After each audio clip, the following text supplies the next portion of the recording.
Hello students, let's read the question. So the question is find out the incorrect statement regarding plastid. पूछा इनमें से कौन सा statement incorrect है regarding plastid. तो हमें पता है कि जो प्लास्टिड होता है वो क्या होता है, डबल मेम्ब्रेन बाउंड ऑर्गेनल है. और जो प्लास्टिड होता है ये ऑलमोस्ट, अगर हम देखें, सारे प्लांट सेल जो यूग्लिनोड्स इन सब में प्रेजेंट है. और ये जो प्लास्टिड होते हैं ये क्या होता है, माइक्रोस्कोप में अगर हम देखें ये लार्ज होते हैं.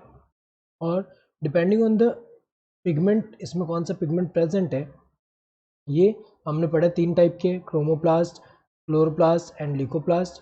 तो जो प्लास्टिड क्या होता है, डबल मेम्ब्रेन बाउंड ऑर्गेनल है. तो ये पहला क्या दिया, डबल मेम्ब्रेन बाउंड ऑर्गेनल, ये तो करेक्ट है. सेमी ऑटोनोमस भी है. सेमी ऑटोनोमस क्यों बोलते हैं, क्योंकि हमें पता है कि ये जो है ऑर्गेनल ये डिवाइड इंडिपेंडेंट, ये डिवीजन शो करता है ये खुद से.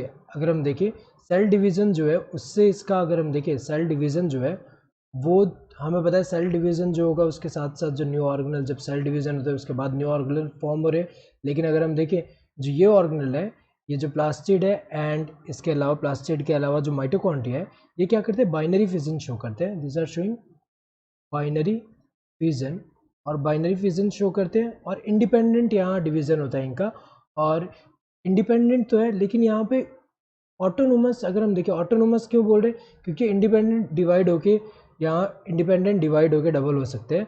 यहाँ पे अगर हम देखें इनका नंबर इंक्रीज कैसे होगा, ये खुद से इनका रिप्रोडक्शन कैसे हो रहा है, बाय बाइनरी फिजन खुद से डिवाइड कर सकते हैं. लेकिन सेमी ऑटोनोमस क्यों बोल रहे हैं, सेमी क्यों बोल रहे हैं, क्योंकि ये खुद से डिवाइड तो होता है लेकिन कुछ प्रोटीन जो रिक्वायर्ड होंगे फॉर द डिवीजन वो कहाँ से आएंगे, न्यूक्लियस है. सो न्यूक्लियस से थोड़ा तो डिपेंडेंट है. भले यहाँ पे ये इंडिपेंडेंट यहाँ पे डिवीजन शो कर सकता है लेकिन ये थोड़ा डिपेंडेंट होता है न्यूक्लियस से, इसलिए हम सेमी ऑटोनोमस बोलते हैं. क्योंकि जो प्रोटीन रिक्वायर्ड होंगे इसके पास वो कहाँ से आएगा, न्यूक्लियस से आएगा, इसलिए सेमी ऑटोनोमस बोलते हैं. करेक्ट है ये. जैसे माइटोकॉन्ड्रिया एंड जो ये प्लास्टिड है इनको हम क्या बोलते हैं, this are semi autonomous organelle. खुद से डिवाइड कर सकते हैं लेकिन थोड़ा जो प्रोटीन रिक्वायर्ड होते हैं इनको वो न्यूक्लियस से आता है, इसलिए सेमी ऑटोनोमस ऑर्गेनल कहते हैं. Lack of naked DNA molecule, ये तो इनकरेक्ट है. इनके पास डीएनए मॉलिक्यूल जो होता है वो नेक्ड डीएनए मॉलिक्यूल प्रेजेंट होता है.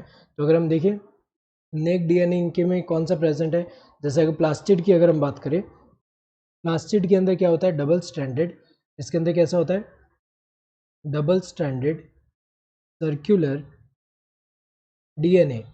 तो डबल स्ट्रैंडेड सर्कुलर डीएनए होता है विच इज़ नेक्ड. यहाँ नेक्ड होता है. वो क्यों नेक्ड है, क्योंकि हमें पता है कि नॉर्मली जो न्यूक्लियस के अंदर डीएनए है, हमें पता है कि उसमें क्या होता है, यूकैरियोटिक सेल में जो न्यूक्लियस के अंदर डीएनए वो किस फॉर्म में प्रेजेंट होता है, क्रोमेटिन मटेरियल. वो किसके साथ बाउंडेड होता है, प्रोटीन के साथ बाउंडेड होता है न्यूक्लियस के अंदर. लेकिन ये जो प्रोटीन है, ये जो यहाँ पे डीएनए मॉलिक्यूल है, जो डबल स्ट्रैंडेड सर्कुलर डीएनए है, ये नेक्ड होते हैं. इनके में जो है नेक्ड है, वहाँ ये हिस्टोन प्रोटीन एसोसिएटेड नहीं है इसके साथ, इसलिए नेक्ड बोलते हैं. सो नेक्ड डीएनए यहाँ लिखा है कि एब्सेंट है, लैक है, जबकि प्रेजेंट होता है. एज जीसी रिच डीएनए, ये तो करेक्ट है, जीसी रिच डीएनए होता है. तो ये अगर हम देखें कौन सा इनकरेक्ट है, दिस थर्ड वन. तो hope you understood the question. Thank you and all the best.